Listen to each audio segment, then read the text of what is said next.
Assalamualaikum warahmatullahi wabarakatuh. Perkenalkan, nama saya Muhammad Arifin Ilham, NPM 2235107662. Di sini saya akan mempresentasikan hasil pembelajaran minggu ke-5.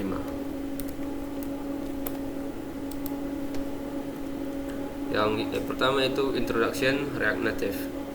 React Native adalah framework open source yang memungkinkan pengembang membuat aplikasi native untuk Android dan iOS menggunakan JavaScript dan React. Framework ini memudahkan pengembang React dalam membangun aplikasi native dan mendukung sinkronisasi fitur di berbagai platform.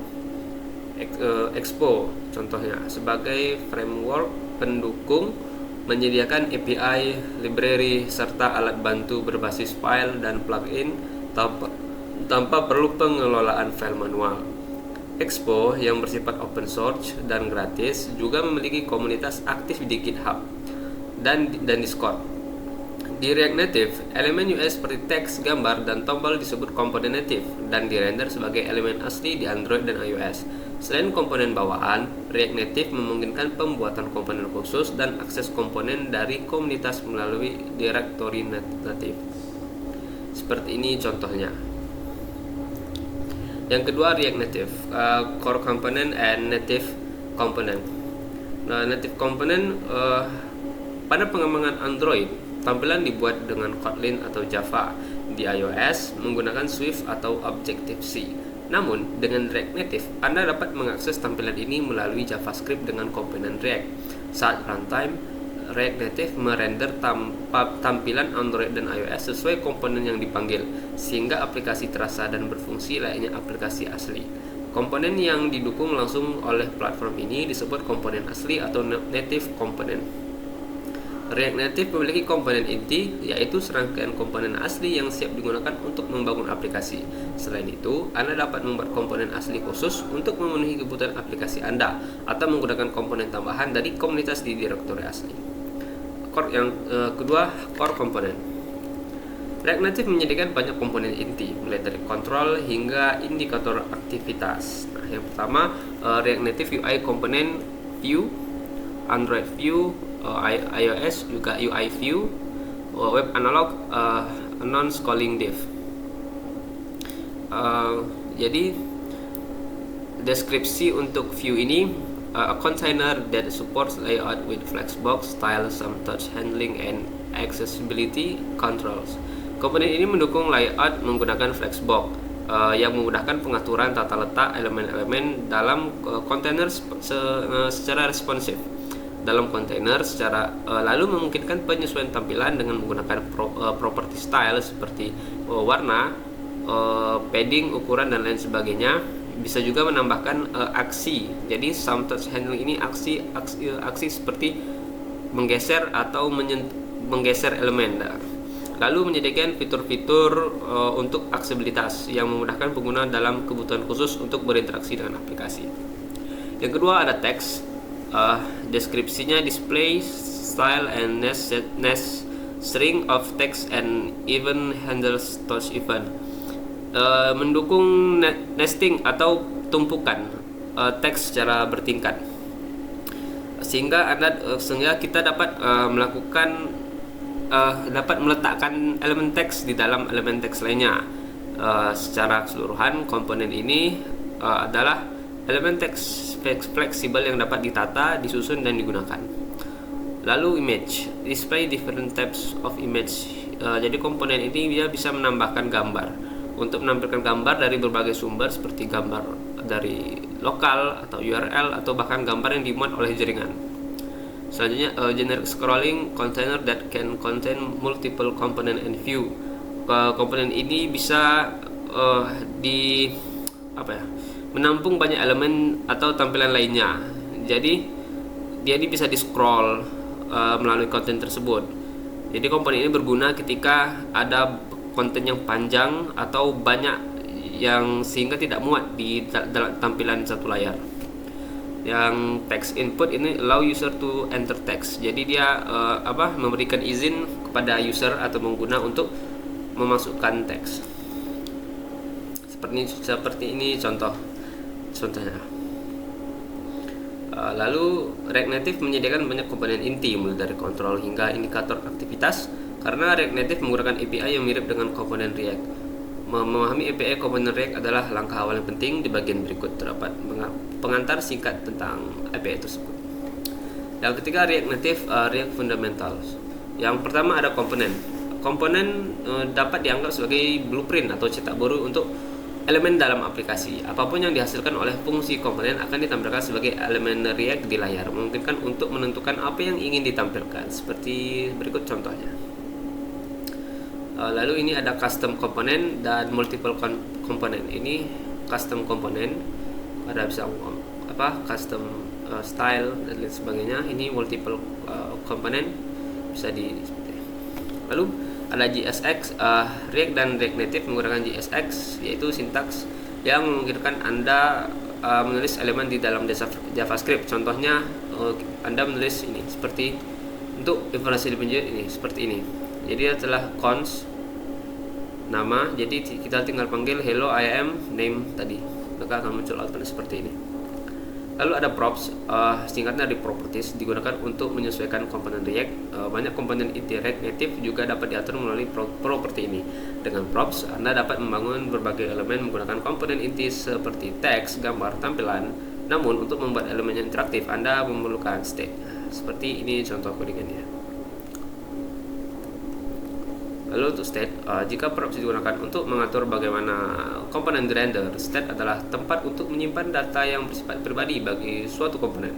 State sangat berguna untuk mengelola data yang dapat berubah seiring waktu atau sebagai respons terhadap interaksi pengguna. Anda dapat menambahkan state ke dalam komponen React menggunakan hook useState dari React yang memungkinkan Anda untuk menghubungkan fitur-fitur React ke dalam komponen Anda. Yang kelima ada React Native Handling Text Input. Jadi komponen inti yang memungkinkan pengguna memasukkan teks.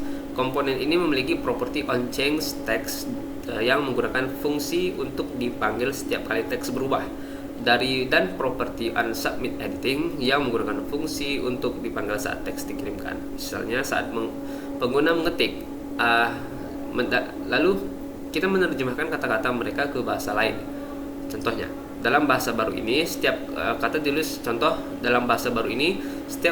dengan cara yang sama. Jadi kalimat yang dituliskan akan menerjemahkan ini emoji pizza ini. Dalam contoh ini menyimpankan teks seperti ini contohnya. Jika kita menuliskan seperti ini. Di sini ada hello world. Jadi hello ini satu pizza, world satu pizza. Kalau ada kalimat berikutnya, maka dia akan kata berikutnya, maka dia akan muncul 3 pizza seperti itu. Lalu ada React Native using a scroll view.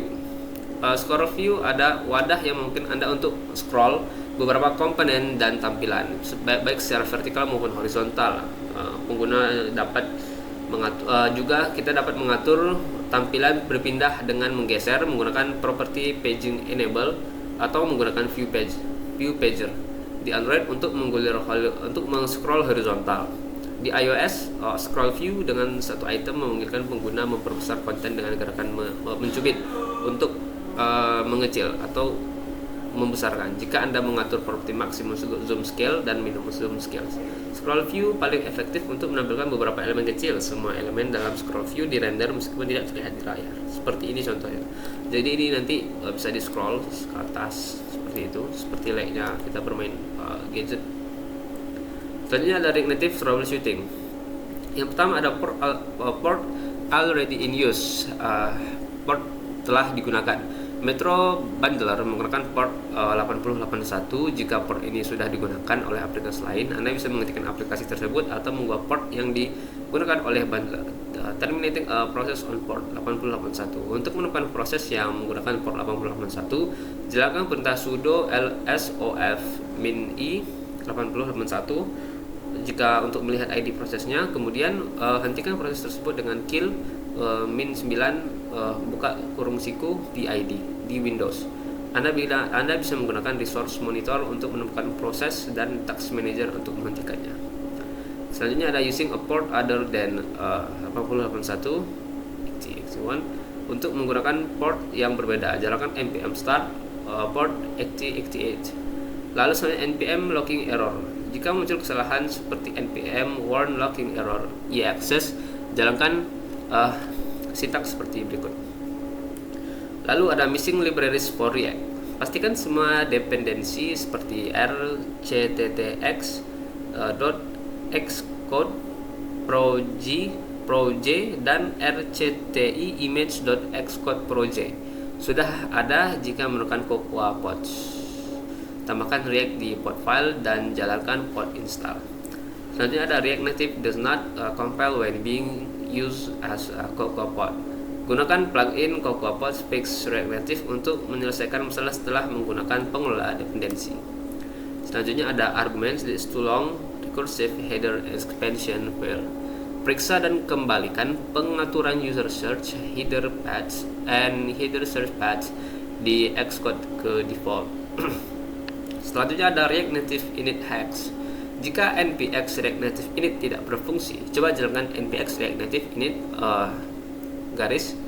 min verbose.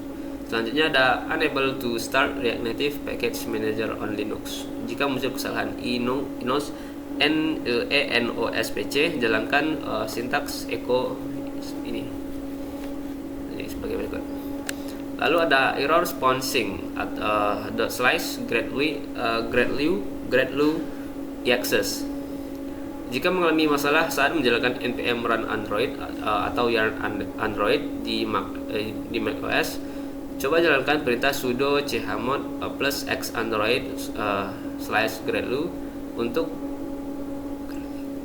membuat file gradlu. Jadi file dapat dieksekusi. Yang terakhir ada React Native more research. Yang pertama ada siapkan lingkungan, atur pengembangan di komputer Anda. Lalu yang kedua, alur kerja, sesuaikan metode pengembangan aplikasi. Yang ketiga, desain dan tata letak, rencanakan tampilan dan struktur aplikasi. Selanjutnya debugging, pelajari cara menemukan dan memperbaiki kesalahan. Cross platform, buat aplikasi untuk iOS dan Android. Selanjutnya ada komunitas React Native, bergabung dan berkontribusi. Jadi platform yang bisa dicoba yang pertama ada Expo, alat untuk membuat aplikasi tanpa Xcode atau Android Studio. Selanjutnya ada Gnite, Starter Kit CLI dengan template untuk React Native. Contoh aplikasi, lihat showcase untuk aplikasi nyata real dengan React Native. Lalu telusuri contoh aplikasi di GitHub. Yang terakhir, komunitas dan modul native. Bergabunglah untuk menemukan dan berbagi komponen native serta turbo modules. Baiklah, terima kasih. Mungkin sekian yang dapat saya sampaikan. Jika masih ada kekurangan dan salah, saya mohon maaf sebesar-besarnya. Saya tutup. Assalamualaikum warahmatullahi wabarakatuh.